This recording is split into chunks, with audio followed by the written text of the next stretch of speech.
A vacancy home tax is coming to the city of Toronto. Here is what you need to know.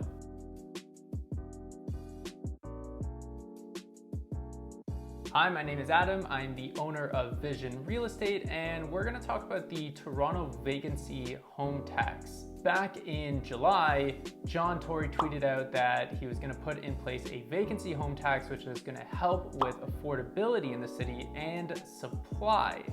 But I'm a little bit skeptical, so let's dive into this and see what this actually means. So the first thing I did is I went to the City of Toronto's website and saw exactly what they meant, how this all works, and what are the exemptions. So if we look up on the city's website, we can see here how this all works.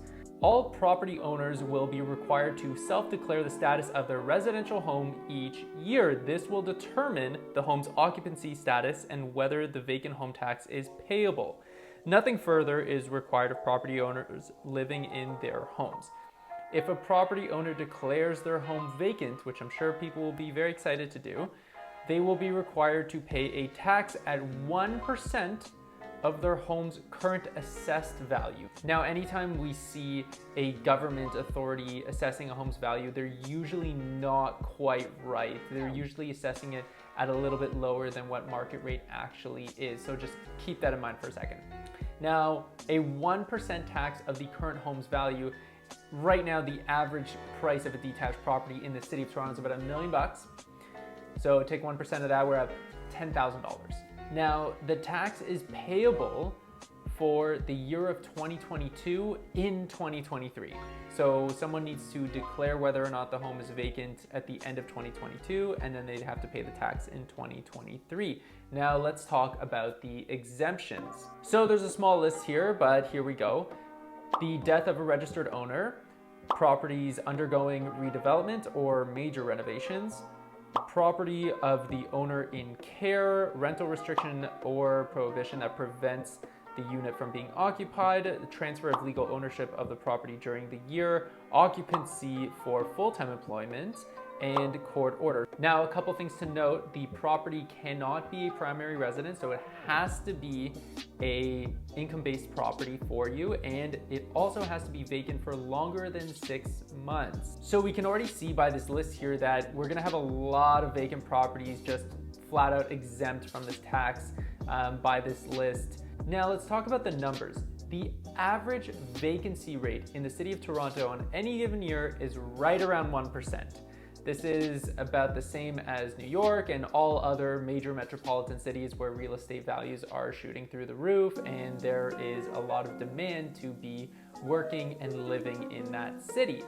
Having said that, during COVID, it did go up slightly to about 4 or 5%, but that was due to a lack of immigration. People couldn't move around as much. The rental market took a really big dip during 2020 and a little bit of 2021, but that has now recovered and doesn't really apply anymore to what we're seeing currently today. So what we're really talking about here is a very small minority of properties in the city of Toronto that would not be exempt and that would, I hope, self-declare, apparently, that they're vacant. Again, this goes back to the real estate boogeyman that I just did a video on a couple weeks ago, and I'll post that up top so you can take a look at it. But really, we're not seeing a whole bunch of foreign investors eating up properties here and then leaving them vacant. They're renting them out because it's more financially suitable for them to do so, and quite obvious, in fact, to do that. I don't think that this is gonna help affordability or supply in the city whatsoever. The numbers are simply just far too minuscule.